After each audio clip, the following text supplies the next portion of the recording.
Hello guys, welcome to Tech Maths. In previous video we have done the basics related to trigonometric equations and types of solution which were general solution and principal solution. ये हमने बहुत detail में discuss करी थी चीज़ें. इनसे related मैंने आपको फार्मूले भी बताए थे कि फार्मूले क्या क्या होते हैं. इस वाली एक्सरसाइज को हम सॉल्व करेंगे. उसी पे बेस्ड है ये एक्सरसाइज जो हमने प्रीवियस कॉन्सेप्ट पढ़ा था. ठीक है, तो इनमें से देखो ये चारों क्वेश्चन जो हैं बिल्कुल एक जैसे हैं. तो आई वुड से कि मैं एक क्वेश्चन आपको कराता हूँ, बाकी के जो तीन हैं आप क्या करना, ये ट्राई करना. तो जैसे मैं एक क्वेश्चन कराऊंगा बाकी के तीन एग्जैक्टली वैसे ही होंगे, राइट. तो मैं फर्स्ट क्वेश्चन करा रहा हूँ आपको, और वो क्या है, तो वो है आपका 10x इज इक्वल टू √3. और इसमें करना क्या है, हमने इसमें प्रिंसिपल और जनरल सॉल्यूशन दोनों फाइंड करना है. ठीक है, तो देखो अभी हम प्रिंसिपल सॉल्यूशन फाइंड कर रहे हैं. तो 10x इज इक्वल टू 5/3 हमारा क्या हो जाता है, ये हो जाता है हमारा 10 π/3. 10x हमारा 10 π/3 हो गया, क्योंकि √3 की वैल्यू 10 में किसकी होती है, 1060 की. 60 को लिखते हैं हम π/3 रेडियन में, है ना. इसका मतलब क्या हुआ. अच्छा एक चीज़ और, ये चीज़ ध्यान रखना, जब भी मैंने बताया था आपको, जब भी हम प्रिंसिपल सॉल्यूशन करेंगे तो हम इसकी दो वैल्यू निकालते हैं, है ना. जैसे अगर पॉजिटिव वैल्यू है, जैसे ये 10 इज इक्वल टू पॉजिटिव दे रखा है, तो 10 हमारा जिस क्वाड्रेंट में पॉजिटिव होगा वो उस क्वाड्रेंट की वैल्यू आएगी. अगर नेगेटिव होता है तो जिस क्वाड्रेंट में नेगेटिव होता है उस क्वाड्रेंट की वैल्यू आएगी. एग्जांपल, अगर 10 हमारा पॉजिटिव है यहाँ पे, तो इसका मतलब फर्स्ट क्वाड्रेंट और थर्ड क्वाड्रेंट में पॉजिटिव होता है. तो फर्स्ट क्वाड्रेंट में जो वैल्यू होगी उसको एज इट इज़ रहने देंगे. बाकी जो थर्ड क्वाड्रेंट है, थर्ड क्वाड्रेंट में क्या होता है हमारा, थर्ड क्वाड्रेंट में होता है ये पाई प्लस थीटा. पाई क्यों लेंगे, क्योंकि 10 का 10 रहना चाहिए, इसलिए हमें पाई लेना है. ठीक है, तो जो हमारी x की वैल्यू है, यहाँ से हमें क्या पता चला कि x हमारा क्या हो सकता है, तो x हमारा हो सकता है 10x इज इक्वल टू 10 π/3, और या तो ये हो सकता है या फिर क्या हो सकता है 10 π - π/3 हो सकता है ना, क्योंकि दोनों की वैल्यू किसके इक्वल होगी, √3 के. तो ये तो 10 π/3 हुआ, या फिर कितना होगा 10, इसको सॉल्व करने पे 2 π/3. तो अगर मैं देखूँ तो मेरा x क्या निकलेगा, या तो π/3 निकलेगा, या फिर कितना निकलेगा 2 π/3 निकलेगा. ठीक है, तो ये क्या हो गया आपका, ये general solution, sorry principal solution हो गया. ये क्या है आपका, ये प्रिंसिपल सॉल्यूशन है, ये आपका प्रिंसिपल सॉल्यूशन है. ठीक है, ये आपका क्या है, ये प्रिंसिपल सॉल्यूशन है. अभी आ जाते हैं हम जनरल सॉल्यूशन पे. अभी किस पे आ जाते हैं हम, जनरल सॉल्यूशन पे, राइट. जनरल सॉल्यूशन से रिलेटेड मैंने आप लोगों को एक चीज़ बताई थी कि जनरल सॉल्यूशन हमें किसकी वैल्यू देता है. जनरल सॉल्यूशन हमें वैल्यू देता है कि हमारे पास में जो फंक्शन दे रखा है उसके पर्टिकुलर वैल्यू की जो मतलब पर्टिकुलर जो सॉल्यूशन निकलेगा उसका, वो कहाँ तक डिफाइन हो सकता है ना. बेसिकली ये स्टार्टिंग से लेके लास्ट तक जहाँ जहाँ पे एक वैल्यू डिफाइन हो सकती है वहाँ तक की वैल्यू को बताता है ये, है ना. मैंने आप लोगों को एक्सप्लेन भी करा था कि किस तरह से बताता है ये, है ना, जनरल सॉल्यूशन के बारे में. ठीक है, तो अभी हम इसका जनरल सॉल्यूशन निकालते हैं. और जनरल सॉल्यूशन क्या होगा, ये देखिए ये प्रीवियस फॉर्मूले हैं. ये मैंने आप एक्चुअली मैं स्लाइड इसलिए ऊपर कर रहा था, मैं आपको फॉर्मूले दिखा सकूँ. ये देखो ये फॉर्मूले लिखवाए थे मैंने आप लोगों को, है ना. तो मैंने बोला भी था कि प्लीज़ इनको मेमोराइज़ कर लेना, ये फॉर्मूले बहुत हेल्पफुल होंगे आप लोगों के लिए, है ना, इस वाली एक्सरसाइज में. क्योंकि प्रिंसिपल सॉल्यूशन में तो फॉर्मूलों की ज़रूरत नहीं पड़ती, बट जनरल सॉल्यूशन में फॉर्मूलों की ज़रूरत पड़ती है, राइट. तो अभी देखते हैं हम जरा, जनरल सॉल्यूशन इसका निकाल रहे थे. तो ये क्या हो जाएगा अभी हमारा, देखो ये हमें क्या दे रखा है, ये हमें दे रखा है 10x is equal to √3, right. तो हमारा जो है 10x इज इक्वल टू, ये √3 10 में किसकी वैल्यू होती है, ये वैल्यू होती है 10 π/3 की, 1060 की, है ना. अब क्या ये इस वाले फॉर्मूले पे बेस्ड है क्या जनरल सॉल्यूशन वाला, 10x is equal to 10y. और अगर ऐसा होता है तो x हमारा क्या होता है, x हमारा होता है nπ प्लस y, जिसमें हमारा y किससे बिलोंग करता था, इंटीजर से. तो देखो ये x हो गया, ये y हो गया. तो इसका मतलब यहाँ पे x तो ये रहा, और y की जगह पे क्या है तुम्हारा π/3 है. तो सिंपली ये जो तुम्हारा आइडेंटिटी है, ये जो तुम्हारा फॉर्मूला है, इसमें y की जगह तुमने क्या पुट करना है, सिर्फ π/3. तो क्या हो जाएगा, ये हो जाएगा तुम्हारा x is equal to nπ plus π/3, और n किससे बिलोंग करेगा, हमारा z से. अब देखो मैं आप लोगों को ये जो जनरल सॉल्यूशन है ये डिफाइंड है. ये कैसे डिफाइंड है ये बताता भी हूँ, समझना ज़रा इसको बहुत अच्छे से. एक चीज़ समझो, हमें पता है कि जो π/3 है वो किसकी वैल्यू है 10 में, √3 की है ना. और मैंने प्रिंसिपल सॉल्यूशन में एक और बताया था अभी कि एक तो π/3 होती है इसकी वैल्यू, और दूसरी वैल्यू हमने क्या निकाली थी 2π/3, यही दो वैल्यू निकाली थी ना √3 के लिए 10 में, है ना। देखना ज़रा, अगर n हमारा इंटीजर है तो n हमारा +1 हो सकता है ना। अगर मैं यहाँ पे +1 रखूँगा तो मेरा क्या आएगा, ये पाई प्लस π/3 आएगा या नहीं आएगा, है ना। 4π/3 होगा। इंटीजर है तो +1 की जगह क्या रख सकता हूँ, -1 भी रख सकता हूँ। If I am putting -1 over here तो मेरा क्या आएगा, n की जगह पे ये आएगा माइनस का पाई, और ये आएगा कितना हमारा प्लस का π/3। और मैं अगर इसको सॉल्व करूँ तो मेरा कितना हो जाएगा, ये -3π प्लस π/3, तो कितना हो जाएगा ये -2π/3, ये भी आ रहा है ना। तो जब तक आप n की वैल्यू रखते चले जाओगे तब तक आपका क्या निकलता चला जाएगा, ये सॉल्यूशन निकलता चला जाएगा, ठीक है। मेरे बच्चों यहाँ पे एक गलती हुई है, ये गलती करेक्ट कर लेना प्लीज़। मैं सॉरी फॉर दैट, जल्दी में मैंने ध्यान नहीं दिया, क्योंकि थर्ड क्वाड्रेंट में जो होता है हमारा पाई माइनस थीटा नहीं होता, ये पाई प्लस थीटा आ जाता है।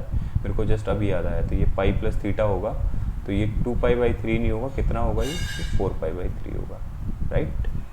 ये 4π/3, बाकी सब कुछ सही है, ठीक है। इसके बाद आ जाते हैं अभी हम नीचे, ये हमने क्वेश्चन कर लिया, ये हमारा जनरल सॉल्यूशन और प्रिंसिपल सॉल्यूशन दोनों निकल गया, ठीक। अभी देखते हैं क्या कि जो हमारे पास में नीचे इक्वेशंस दे रखी थी, मैंने उनमें से बोला था एक मैं आपको करके दिखा देता हूँ, तो मैं एक 9th वाला क्वेश्चन जो है वो मैं करके दिखा देता हूँ। यही मेरे को थोड़ा सा टफ सा लग रहा है, तो मैं ये सॉल्व कर देता हूँ आप लोगों के लिए, ताकि आप लोगों के पास रेफरेंस के लिए एक क्वेश्चन रह जाए। तो पहले मैं क्वेश्चन लिख लेता हूँ। क्वेश्चन है आपका sin x plus sin 3x plus sin 5x is equal to 0। ये हमें 0 दे रखा है, और आपने क्या करना है, इसमें जनरल सॉल्यूशन निकालना है, ठीक है। देखते हैं इसका जनरल सॉल्यूशन किस तरह से निकालेंगे, समझना इसको। देखो,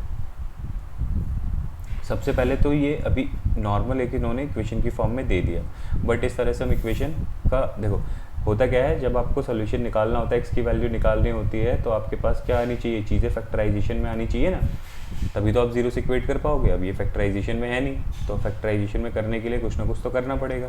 तो मैं क्या करता हूँ, देखो sin x और ये sin 5x को एक साथ लिख लेता हूँ। उससे मेरा होगा क्या कि मैं sin x plus sin y का फॉर्मूला लगा पाऊँगा इनके बीच में, और मेरे ये बीच वाली वैल्यू आ जाएगी, है ना। यहाँ पे क्या हो जाएगा, sin 3x is equal to 0। अगर मैं यहाँ पे sin x plus sin y का फॉर्मूला लगाऊँ तो क्या होगा मेरा, ये साइन यहाँ पे होगा x प्लस 5x अपॉन में 2, यहाँ पे स्टार्टिंग में 2 भी आता है, साथ में क्या आएगा cos x minus 5x upon में 2, है ना, और प्लस में कितना साइन का 3x और इज इक्वल टू 0। इसको मैं अगर सॉल्व करूँ तो 2 ये x प्लस 5x 6x हो गया, और डिवाइडेड बाई 2 करेंगे तो कितना आ जाएगा, साइन 3x आएगा, मल्टीप्लाई में ये कितना आएगा cos, और x में से 5x गया माइनस का 4x, और माइनस का 4x डिवाइडेड बाई 2 माइनस का 2x, और प्लस साथ में कितना sign 3x is equal to 0। और cos माइनस x क्या होता है हमारा, cos x होता है, तो 2 साइन 3x, ये हो गया हमारा कितना cos का 2x, और प्लस का sign 3x is equal to 0। अभी हम क्या है कि साइन 3x और साइन 3x देखो कॉमन आ रहा है, तो हम क्या करेंगे, साइन 3x को कॉमन ले लिया हमने, तो हमारे पास में क्या बचा, हमारे पास में बचा 2 cos 2x और प्लस का 1 इज इक्वल टू 0। अब क्या है कि ये ब्रैकेट और ये ब्रैकेट दोनों मल्टीप्लिकेशन में है ना, तो sign 3x is equal to 0, और क्या हो जाएगा यहाँ पे 2 cos 2x plus 1 is equal to 0, ठीक है। ये पहले की चीज़ है। अब अगर मैं यहाँ से देखूँ तो ये मेरा इस फॉर्म में है या नहीं है कि sin x is equal to 0, तो इस वाले केस में जनरल सॉल्यूशन क्या होता था, x is equal to n pi, और हमारा n किससे बिलोंग करता था, z से। इसका मतलब क्या होगा कि जो हमारा 3x है वो किसके इक्वल होगा, n पाई के इक्वल, और n हमारा किससे बिलोंग करता है, z से, राइट। तो यहाँ से जो हमारा x निकलेगा वो क्या निकलेगा, वो निकलेगा n पाई बाई 3, राइट, और n किससे बिलोंग करता है, हमारा इंटीजर से।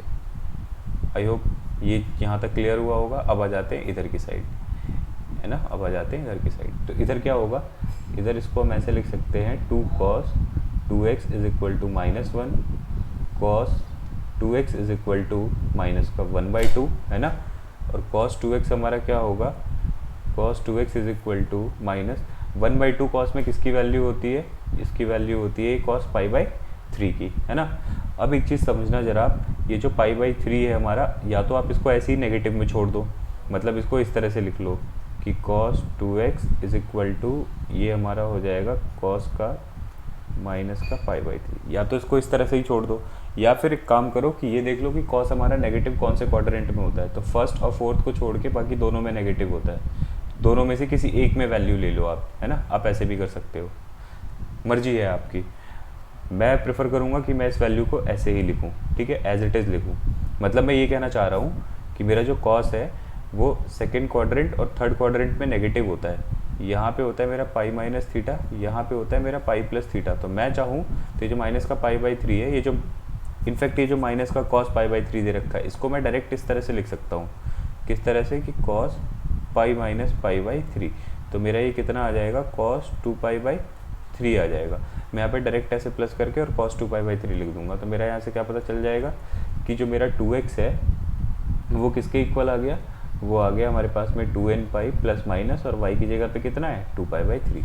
तो x इज इक्वल टू कितना हो जाएगा, ये 2n pi divided by 2 plus minus 2π/6, और ये 2 से कट जाएगा तो कितना आ जाएगा π/3।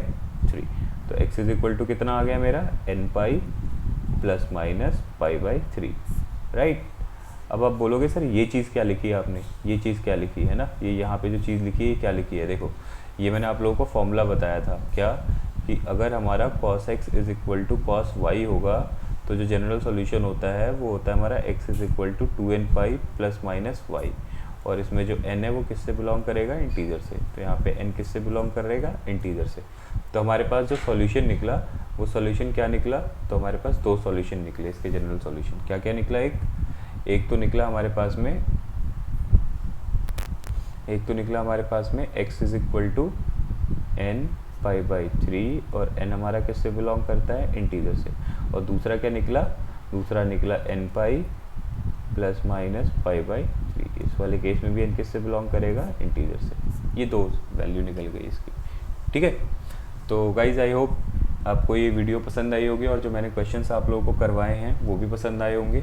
आप कोशिश करना कि इन पे बेस्ड जो है वो जो क्वेश्चन मैंने आप लोगों के लिए छोड़ दिए हैं उनको आप खुद से ट्राई करो, है ना। क्योंकि ये चीज़ ऐसी है कि मैं आप लोगों को तो सॉल्व करके दिखा दूंगा, आप लोग कर भी लोगे, बट अगेन अगर आप अपनी साइड से प्रैक्टिस नहीं करोगे तो कहीं ना कहीं अटक जाओगे क्वेश्चंस को करते वक्त, है ना।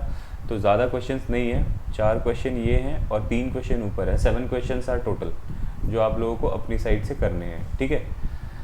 और अगर आप लोगों को वीडियो पसंद आ रही है, अगर आप लोगों को लगता है कि वीडियोस आपके लिए बहुत हेल्पफुल हो रही हैं, तो प्लीज़ औरों तक भी शेयर करिए, इसे पहुंचाइए, प्रमोट करिए इसे ज़्यादा से ज़्यादा, ताकि ज़्यादा से ज़्यादा लोग इसका फ़ायदा उठा सकें, है ना। And it's totally free of cost. ये चैनल हमेशा फ्री ऑफ कॉस्ट रहेगा, ये हमेशा सिर्फ एजुकेटिव पर्पज़ के लिए बनाया गया है, इसके पीछे और कोई मोटिव नहीं है, ठीक है। Till then bye bye.